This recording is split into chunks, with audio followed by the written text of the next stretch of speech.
So what is up, everybody? Brian D43 back, and I'm sure there's a lot of videos on this actually, but I just want to talk about some of the new additions for MyGM and MyLEAGUE for NBA 2K16. So let's jump right into it. The first thing is MyLEAGUE Online actually. So now there's flex scheduling again. You can do a fantasy draft, and there's adjustable settings, so you can use a custom roster. That was the big one for me because I make rosters, so I can make a league and I can invite a bunch of subscribers and start a league of 30 people with my roster or whatever. You guys could probably use my roster and make a league with your friends, so that'd be dope too. So that's the first thing.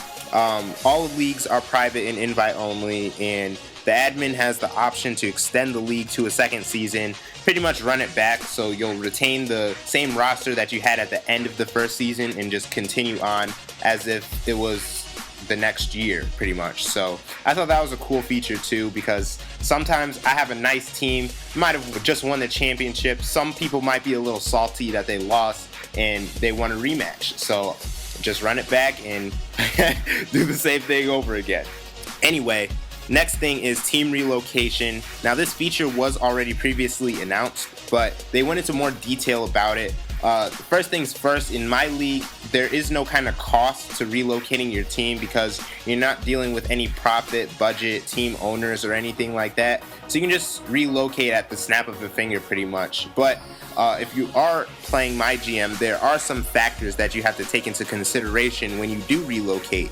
So first of all, you have to get approval from the owner, you have to get approval from the rest of the league owners, and you have to take into account median income of the place that you're moving to. And median income is pretty much going to tell you whether or not the people can afford games.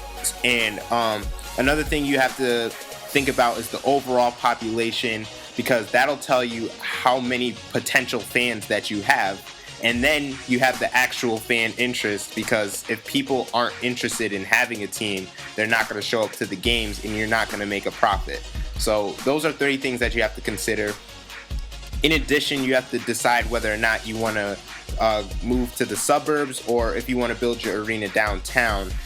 Because if you build it downtown, you have operating costs and land costs more money, but your more wealthy residents are going to live there, and it's just more densely populated. So you have more potential fans that'll come to your games. So yeah, there's a lot of factors that you actually have to take into consideration when you do relocate.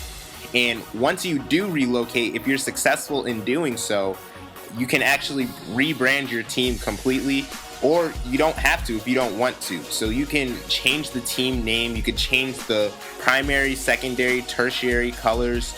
You can customize the jerseys, I'm sure, much like you can in the 2K Pro-Am. You can customize the arena like you can in the 2K Pro-Am, I'm sure. And there's a lot of other options, especially for MyGM. So I'm just going to talk about some of these options that you have. You can customize the seating colors pretty much, choose the basket stanchions, you can change the size of the scorers tables, you can choose the ads on the scorers tables, you can choose Jumbotron styles, you can add in-game sound effects, arena sounds. That's been something that was on last gen 2K. It's nice to see that back, being able to customize that. Another thing is customizing the court floor like you can in the 2K Pro-Am. So like the colors of the 3-point line, out of bounds lines, stuff like that.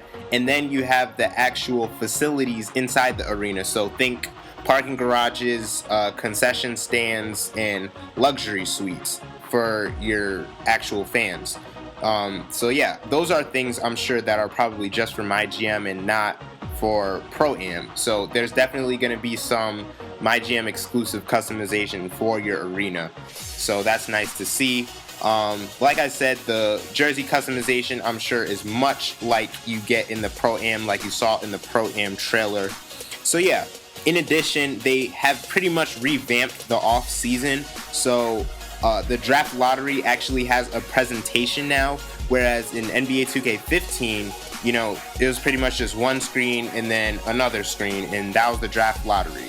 But now it's a little bit more suspenseful. They have a reporter on hand. Mark Tatum is actually doing the draft lottery. He's the deputy commissioner, in case you didn't know. That's Mark Tatum.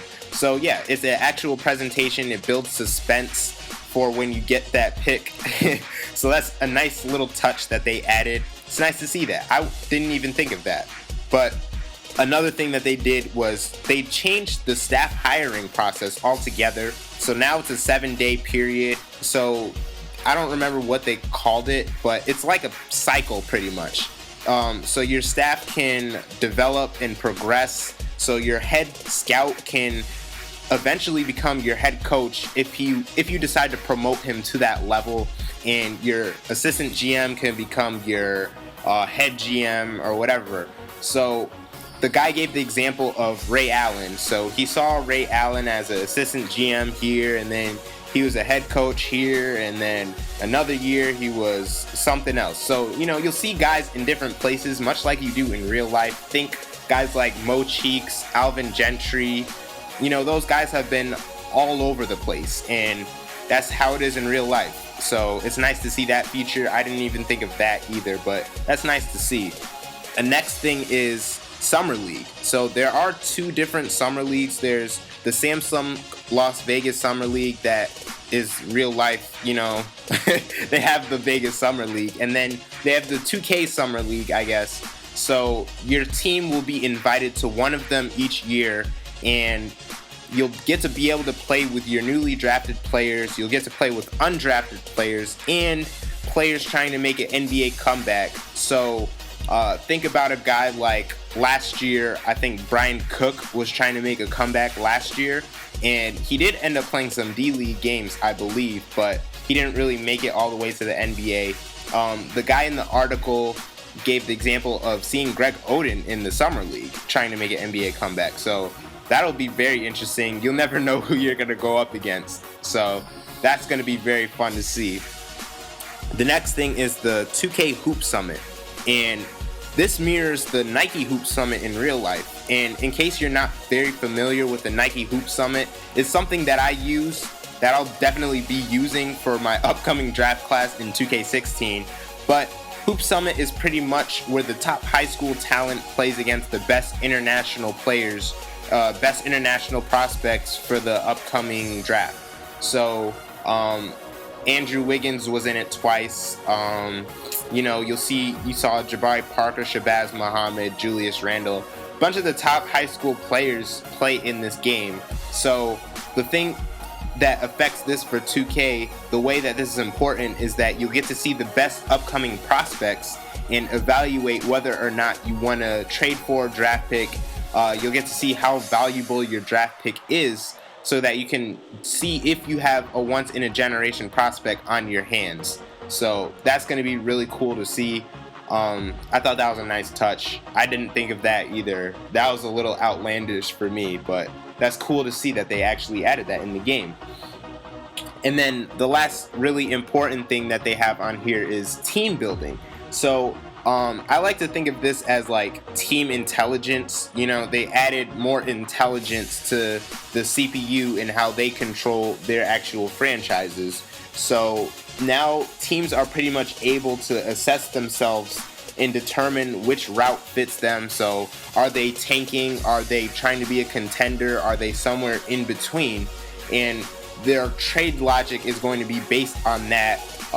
Teams evaluate their contracts a little bit more. So depending on what level that team is at, they're going to value expiring contracts a little differently. And they're going to evaluate positional players differently if they feel like they are contending for a title. So think about a team like, the Chicago Bulls. They're not going to try to trade Joakim Noah, most likely, because that's going to leave them with a little bit of a void at center, and they're probably going to feel like they can contend for a center at this moment in time. So no matter if you trade them the best point guard in the league, they're probably not going to make that trade because they already have Derrick Rose, and Joakim Noah, they need him because he's their defensive anchor in their starting lineup. So yeah, think about it like that. Also, another addition that I liked was the Simcast. You can jump in and out of games, so you don't really have to choose between one or the other. So you can make on-the-fly substitutions. You can speed up the game up to 6 times as fast. You can make your points of emphasis, pretty much do it all. And they changed the presentation of it so the players show up as little like chips or whatever, and you can see the court. So that's a little nice touch. I like those additions that they did for the Simcast because I do that from time to time. So anyway, I'll leave the link to the article on Operation Sports in the description, but that was just a quick little rundown of the additions to NBA 2K16's MyLEAGUE and MyGM modes. So it's been Brian D for 3 guys. I'll catch you guys later. Peace.